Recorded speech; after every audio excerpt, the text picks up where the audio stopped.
Hi, Susan here. Okay, today I'm going to show you how to put a rib cuff on this jacket that I just made, and that's what's next.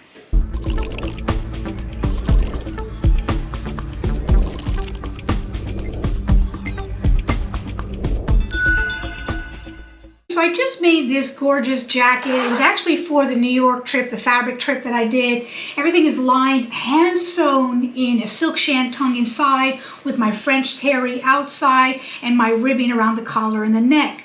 This pattern was from a client that never followed through, so it was just this weird pattern. I didn't really know what it was for. It had these enormously long sleeves, and I just remember cutting off the sleeve thinking I just wanted it to be loose. But something is just not right. I didn't like the proportion of it. I didn't like the look of it.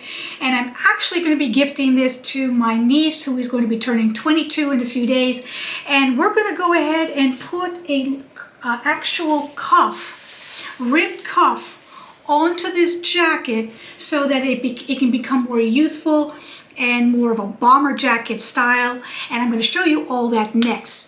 But before I do that, if you're new to my channel, my name is Susan Elias and I teach everything about fashion design. I have an extensive channel on everything fashion design, and I'm hoping you're going to stay through the very end of this video. You're going to like it and subscribe and come on board, because that fuels me to continue doing this for you guys. So let's get started. Okay, step one for me is not going to be probably the same as step one for you. Usually the end of the sleeve would be raw.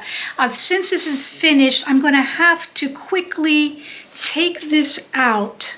I don't want to cut it. I'd rather just take it out so that I can have it flat and not lose any more length to this jacket.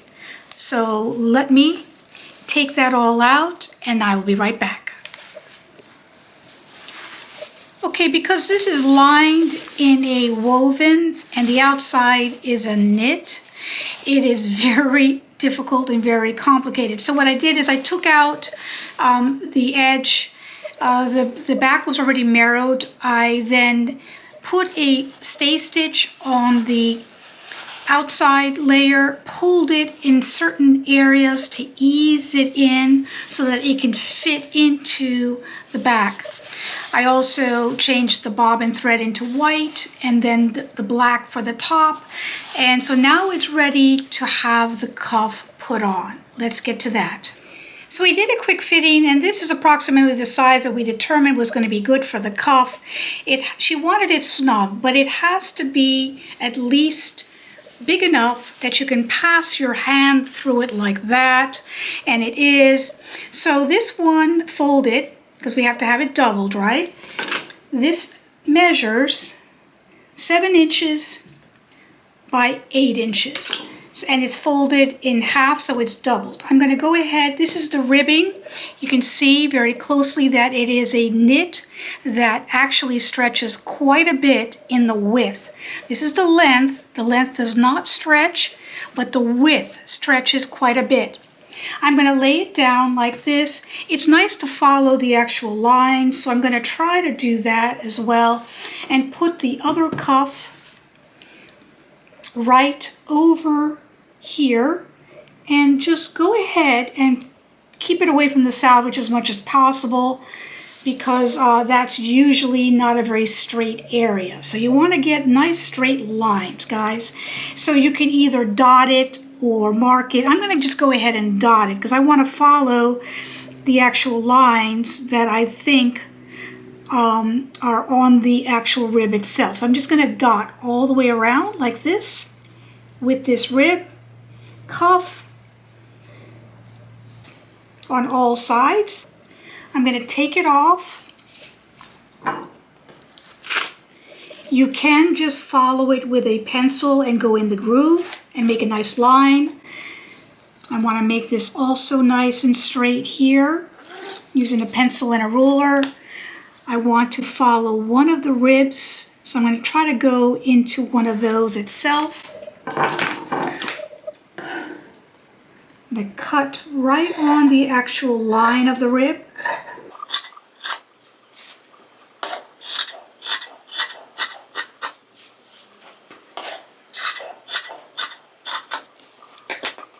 Okay, so there's the second one. I'm just going to press it just lightly flat, and I'll get right back. Okay, here I am on my serger or my baby lock or super lock. If you have a serger or marrow machine, professional or home sewing, it doesn't matter. I have the 4 threads on here because I wanted to do the actual stitch of the seam itself.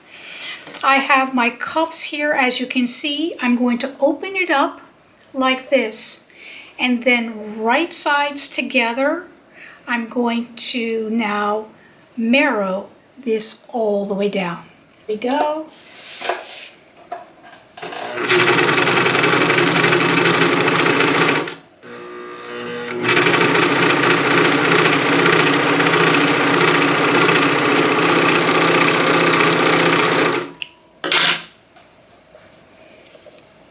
Okay, you want to do that to both sides. So this is trickier than most because usually you're just doing this to one side of a knitted fabric. But I'm lined in a stiff silk shantung, and then I also have the knit on this side, and the cuff is quite small.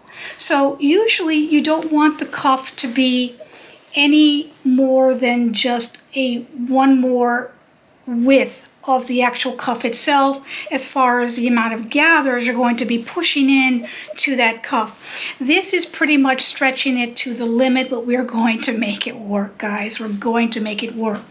So I have the cuff here in the rib, and I'm going to put a mark for the halfway point on this rib. On my actual garment, I already have a notch here because that's the way I had notched it before. And then I'm going to be putting right sides together, putting the fabric through the cuff like this. And I'm going to be taking seam where the actual seam is going to be butt up with the actual seam of the jacket itself. And I'm going to put, you can see the marrow is inside there like that. I'm going to put that together like that, and I'm going to put a pin going just to hold it down, just so I can see what's going on. As you can see, this has to stretch quite a lot. It's pretty much going to be stretching it to the max. We're going to try to make it work, but if it doesn't make it all the way, the other option is to actually put a gathering stitch on the other part itself so it doesn't have to do as much of the pulling. We're going to do it without. I'm going to go ahead and put this mark to the notch that is right there. And because this is so many layers, and because this is a little bit more complicated, I'm going to actually put it on the straight stitch first, on my straight stitch machine, and put it together so I know that it is gathering. You have to pull it like that. You can also put another notch for the quarter part, halfway there as well. That's up to you, depends upon how large the cuff is. I'm going to do the same thing to this side here. So you want to stretch it from side to side like that. And then you want to try to find the halfway mark like that. You just want to make sure it's going to stretch all the way that way, and it's going to stretch all the way this way. That is very important. You don't want to be on the machine and it doesn't do that. Okay, so now I'm going to go on the straight stitch machine before I get on the serger. Let's do that next. Okay, let's see if this is going to show you everything, but here is the seam, and here is the seam of the rib.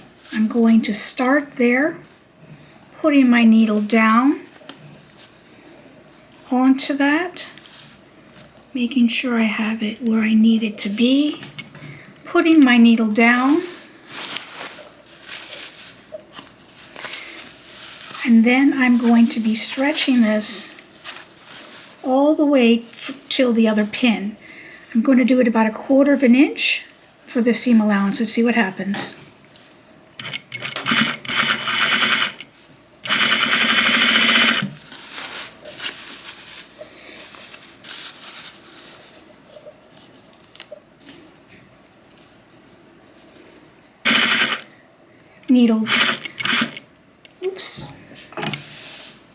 thread just broke. Let's continue.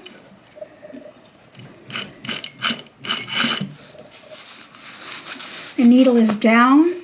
Always when you're pulling, you need that leverage. All layers together. The next landmark, which is the halfway point. We're doing good.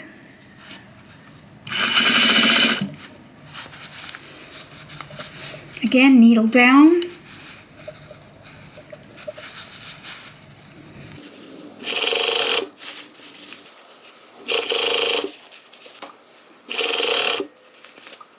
Needle down. Readjust.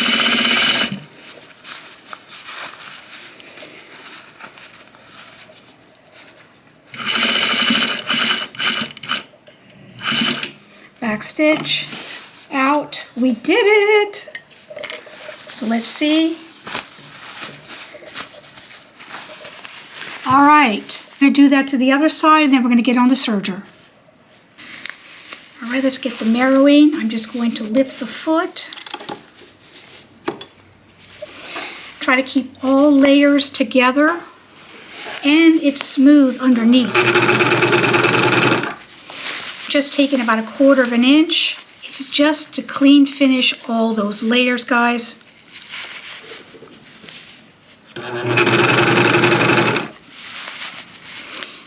Again, this is not your normal situation, but I wanted to show you it while I'm doing it.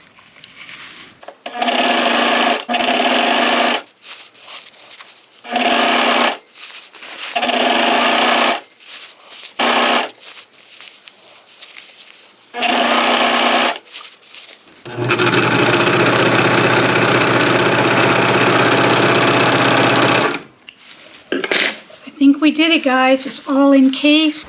All right, guys, we did it. So there is the cuff. It has, like I said, a lot of layers on this one. You can get your hand in it very nicely. Just a little bit of steaming just to get it to absorb more. And it is nice and clean inside, as you can see with the narrowing. So that's how you put your cuff on a jacket or a sweater. Usually it's just one layer of a jersey that you're putting this cuff on, but if you have multiple layers or something a little bit more intricate like this is how you would go about the process. Hope you like this video. Give it a thumbs up. Come on board and subscribe. Follow me on Instagram. I give daily posts on Instagram at Susan Elias Couture, and I'll see you next time. Thank you. Bye-bye.